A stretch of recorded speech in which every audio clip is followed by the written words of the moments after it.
It was 2007. I was on tour with my company. We were in Melbourne, Australia, and we were going back to Paris after performing a piece called "The Show Must Go On." And in "The Show Must Go On," there are like 20 performers on stage. So we're on the plane back to Paris, and I read on the newspaper that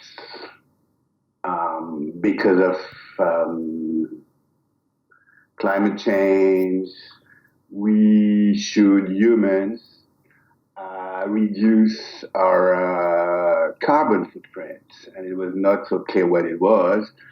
But so I was thinking, because I had like 24 hours flight back to Paris, I was thinking how terrible it was to be 20 people, I mean, plus technical and administration, plus me, on this plane, about my company's carbon footprint. And during the flight, I had this idea that I should reduce, of course, as a good citizen I tried to be.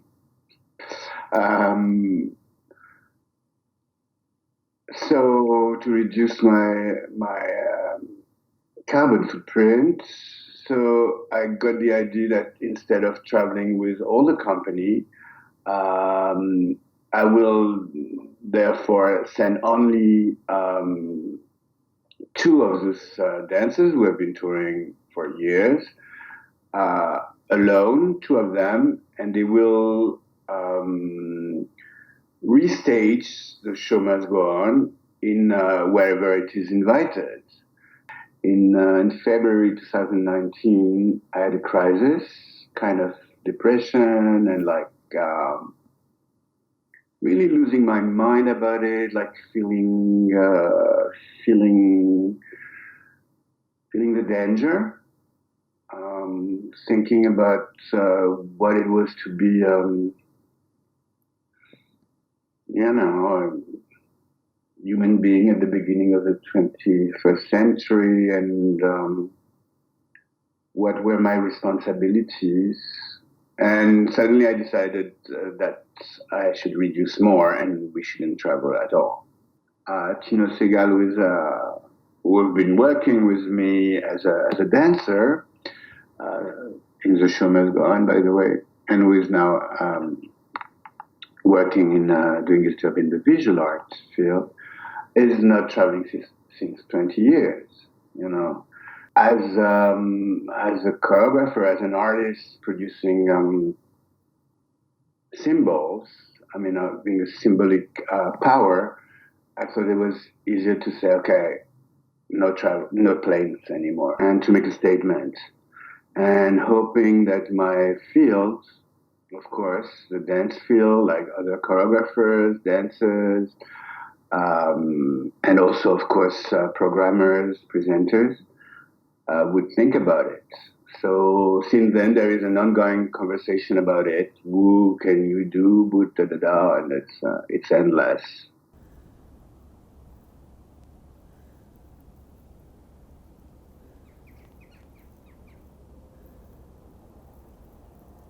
I have been working at Cullberg now for 3 years, and I would say that the question about the environment was already on the table when I started. But we work more with it since, I would say, 2 years. And I think it's both because the management wants that, but also because the awareness have grown with the staff. And also, Cullberg is a part of a bigger institution, Sweden's National Touring Theatre. And they presented a climate strategy, which you can boil down to one goal, more or less, where it says that we have to lower our CO2 emissions by 10% per year in relation to audience numbers. So that was a clear starting point for us to work more intensively with these questions. And Of course. So when we look at our emissions and how we affect the environment, of course we can look at things in the buildings. We can eat more vegetarian food. We can look at production materials and the use of materials in our productions and how we recycle them or reuse them. But for us, it is of course most of our emissions are related to our touring, because we have an assignment to tour internationally, and we do that with a big, quite large company. And we are now touring inside a system that is used to use airplanes a lot. So our biggest challenge is related to that, and that's also where we have to take action.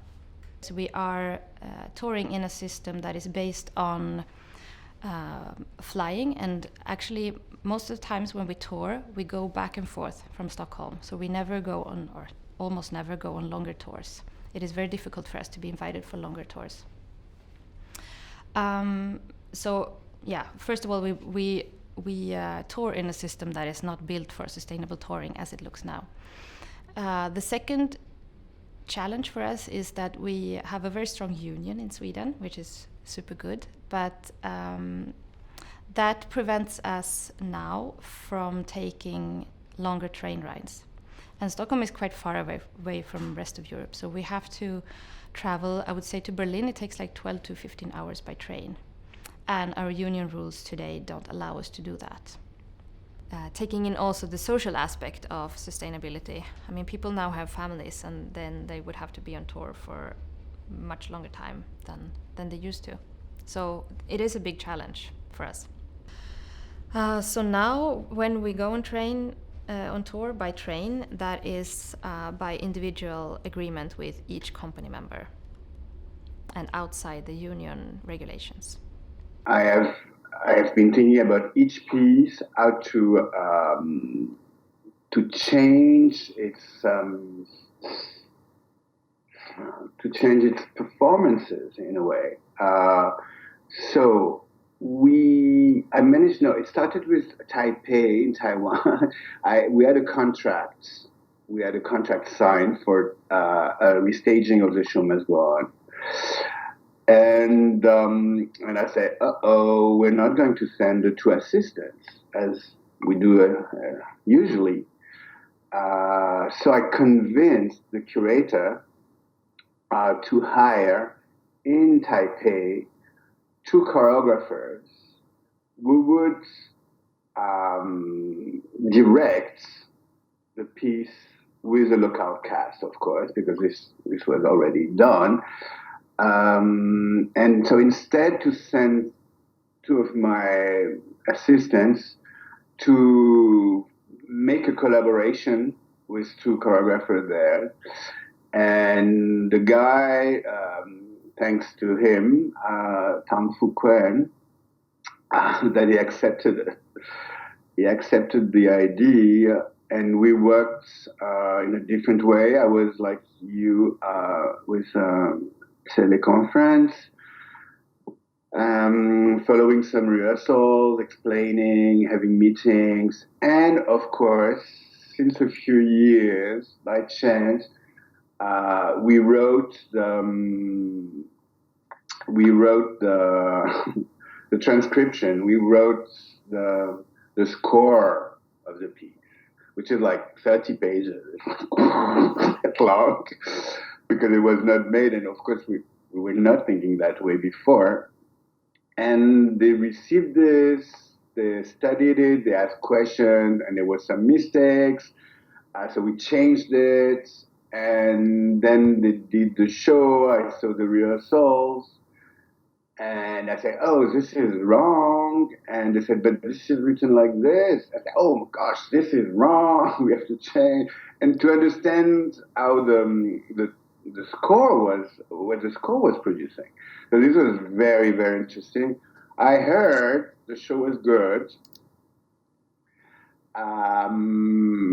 People, I mean, they were happy. I think it was, I mean, Minghua and Wang Che were very, very happy with the work, which is one thing very important, that they were enjoying to do this because they do their own work, and suddenly they were working with another choreographer.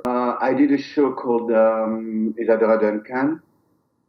So this one was a creation after the decision of not taking place. So, and there are many Duncan dancers around the world, and there is one in Paris I wanted to work with. So I did a version of the piece in Paris, and I knew I had to do one in the U.S.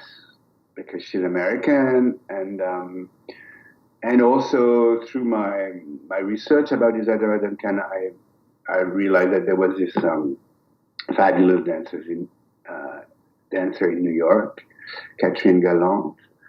So I offered her to do the piece with her, but that we rehearsed by Skype. So this was very funny and very rich because I was working the two pieces the same day, two different versions, two different dancers, but it was the same piece.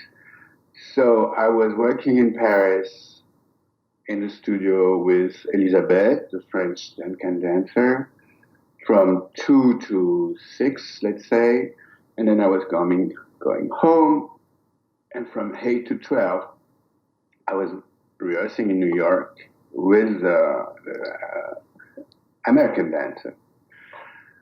And it was but it was very good because it went very fast. Because to see two dancers the same day, I took the best of them. In a way, it was like, oh no, she does this like this, so it's better. So the day after New York, I was in Paris. I was having the rehearsal in Paris. No, we have to do it like this because of that, and vice versa. So this was very rich. I have to say, I couldn't expect. I thought it would be very boring and take time, twice of the time, of course. But in fact, no. The fact that I had two different experiences in the same day of the same piece helped me to understand faster. So, but then the next one is for anybody. And this one is a piece which will be a score. So I will send. So I'm thinking already about guys. For example, I think I'm writing because I need to have an idea of the performer. So I was thinking about Pichet Kunchun, the fabulous choreographer and dancer from Thailand that I've been working with so many years. Some people around the world that I will send them and hopefully they will literally interpret what has been written. So it's interesting because I'm thinking about the score, because the score is not like, we don't have any, of course we have La Bande, but nobody knows. I don't know how to write La Bande. And so today we have a lot of different techniques, tools, so videos, Skype, writing, photos, whatever. I'm thinking about what is today a score. How can you transmit some ideas to so this, and of course it will be a solo because it's simpler to start. Our company manager, Rebecca Laslan, she needs to organize tours, which is a total job that we were not doing anymore because when I started in the 90s, we still tried to do tours, but then as the flights were cheaper and cheaper, now we don't care. We go like that for one day to München, and then the day after to Athens, or so this. So now, when the piece is going to München, she needs to go all around. So Vienna and Salzburg, and so because we travel by train, of course. And this is a very different work, and I think it's a lot of work for her. She organized a tour in Scandinavia, and so we go through Europe, Northern Europe, until Helsinki, with a collaboration of different institutions. I mean, because now we can't work anymore alone. We need the help of other ones. So this is a new thing. You need to be to put people together. To say when she got the contract in Oslo, she asked the person in Oslo, "Do you have friends? I mean, people who would be interested to take the piece before or after in the region, because otherwise we don't come, because we can't only come to Oslo. It's too long." The unions in France don't allow that we travel so much, so we need to stop in between every, I don't know how many hours. So this is but this, of course, it's difficult, but I think it's very interesting because it's a way to put everybody to say, okay, guys, we're not taking the plane anymore. We want to have a different perspective on climate change, and we want to create a prototype because I feel like I'm alone. People who don't want to change, which are the old ones. I mean, maybe it's a little bit schematic, but it's my feeling for now. For example, on my colleagues,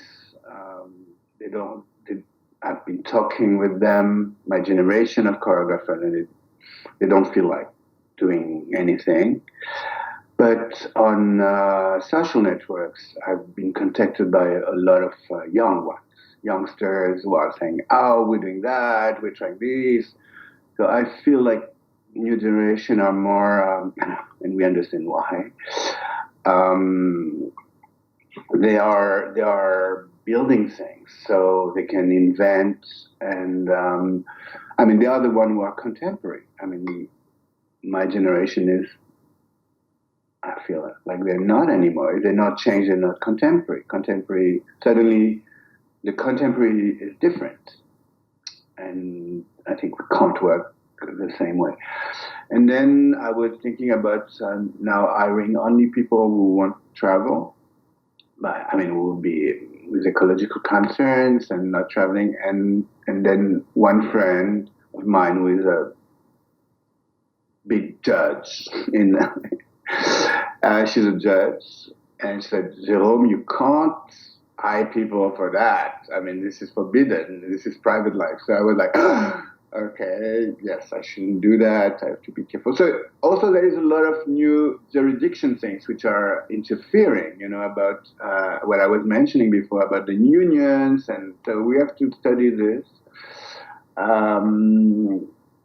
This is also interesting. I heard that in some subsidies institutions there is one line of ecology. So if you're involved in ecology, you will be more supported. So this is a very good news, but it's not low for now.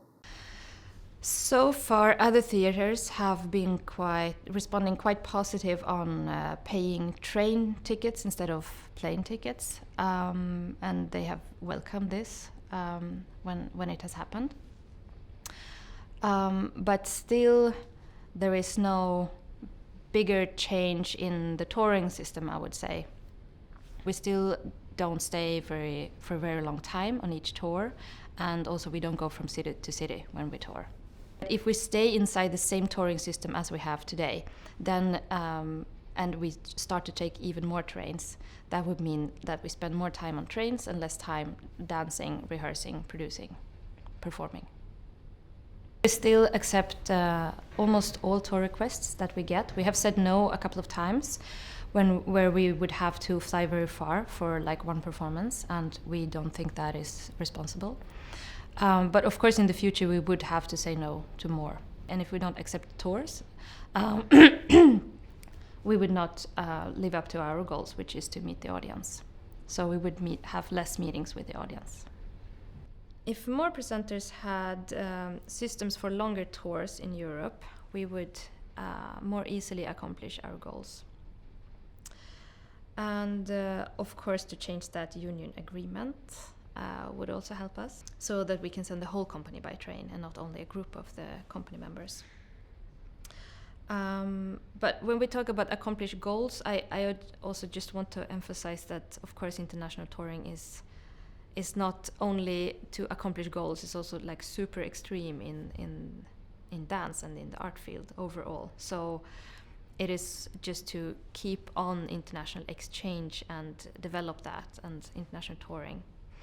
And also if we would look at the touring system and change the touring system so that we can actually stay longer, even in a smaller city we could stay longer, then we can also deepen the international exchange. So it's not only to go to a city and perform once or twice, show like our art to an audience who sort of knows what we do already, but actually to engage more in the local audience by meeting, for instance, schools or other kinds of groups through workshops and talks and other activities that we could do more together, and where we also could learn from the people, the local audience, instead of this one-way communication that guest performances,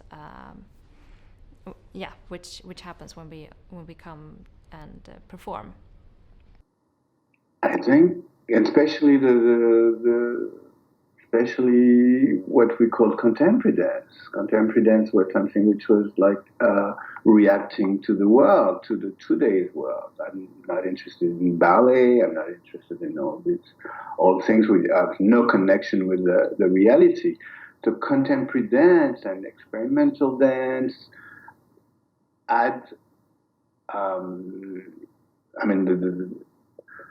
the interest was that they are connected with today's issues or realities. And that's why it's called contemporary. So if we would go on, I thought that contemporary people who work with contemporary arts would react, would change and find a new way to do art. And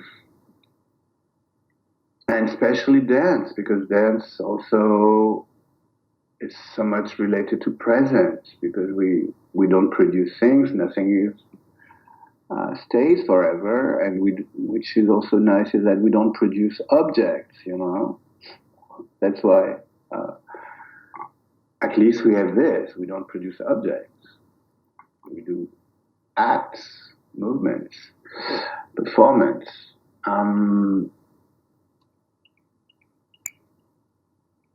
So I thought those people would be more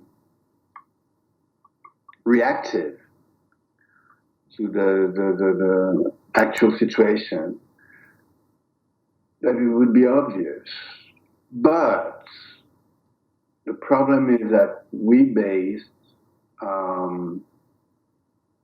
dance on globalization. The last 30 years, the success of dance, of contemporary dance, comes from its globalization. That we can travel all over. We don't need translation. For example, theater is less globalized than dance. Dance is supposed not to be used language, so spoken language. So, and this we have to go back. I mean, to finish with this, and this is very hard. Because for me, there is a globalization of dance. I mean, you can find, I see works which comes from Australia, And you can find this in around Paris, this kind of same thing. But the problem is that the curator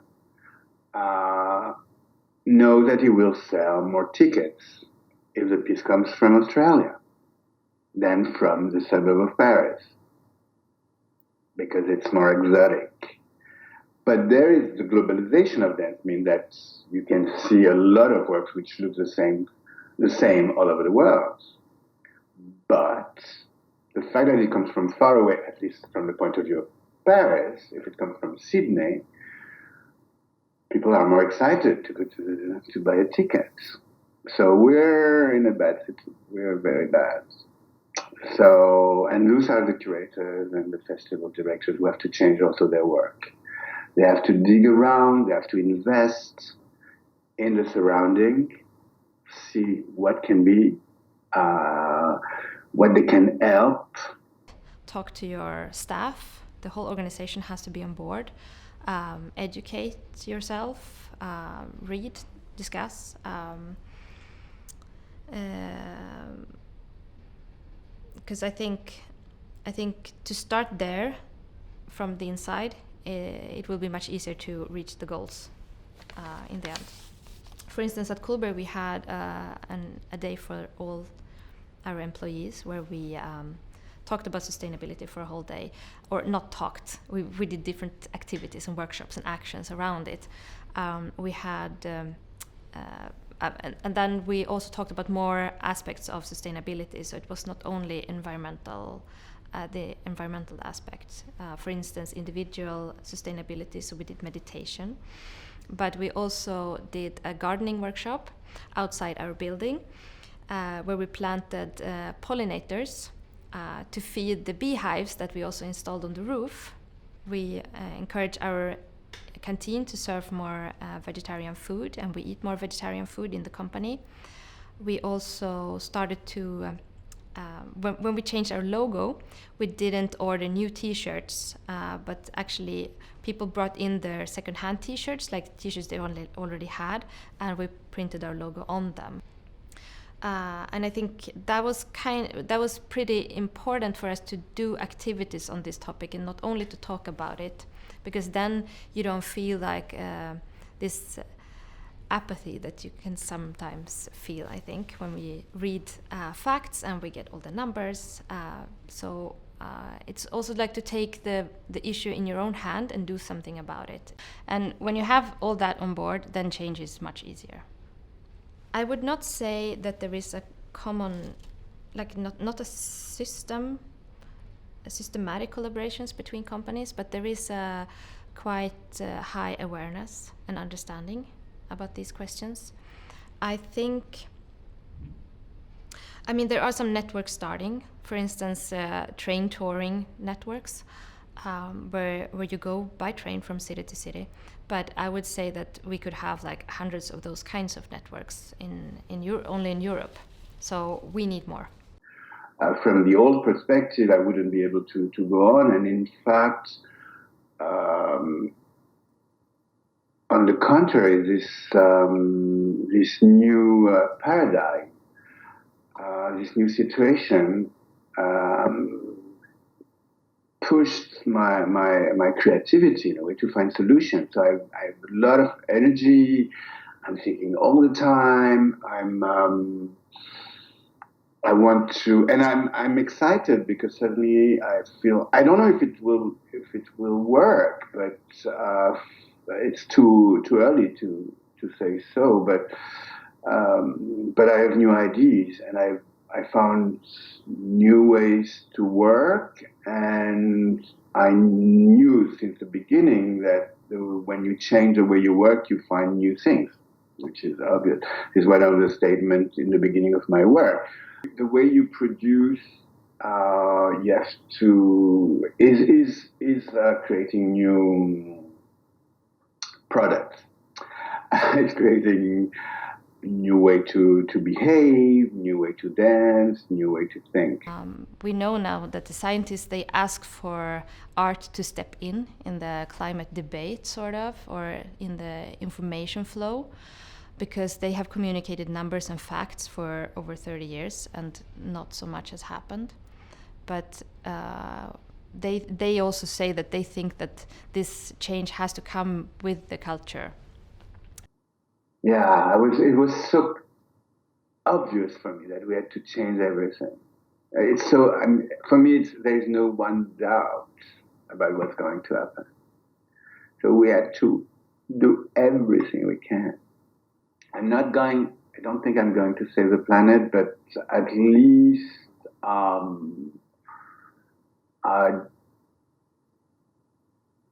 do what I can. I do my best. Even I lose opportunities, performances, international recognition, whatever. But this is all shit.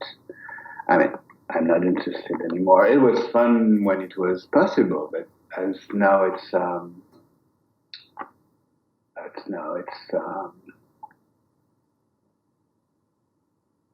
danger. I see this. I mean, I've been thinking this in relation with agriculture. You know, agriculture, we shouldn't bring our food from so far away because there is a footprint carbon. So I think with the culture, it should be the same for now. Maybe in 20 years, things getting better and we go back. Maybe we find a plane which produce no carbon. I don't think it's art's job to save the world, but I think art has a quite important key role in creating meaning for life and for humans and for keeping us on Earth. And I think that through art we can also sort out we can also talk about what we are facing as humans today and present alternative futures. So instead of only like communicating facts and numbers and also catastrophes and like a threatening future, we can also talk about an alternative future, which can be quite beautiful also, I think. And not be so afraid of losing what we have, but actually talk about what we can have instead and how we can share that with each other. And actually Cullberg has started a project that is around these things, where we gather scientists and artists from different organizations to talk about sustainability and the future, but to finding a new word for it, or new words, a new language for it, and also to see what we can learn from each other, because the scientists, they have communicated these facts and like catastrophes now for 30 years or more. Nothing has happened, and they also need, I think they need art and culture to change in order to make people change and make the world change.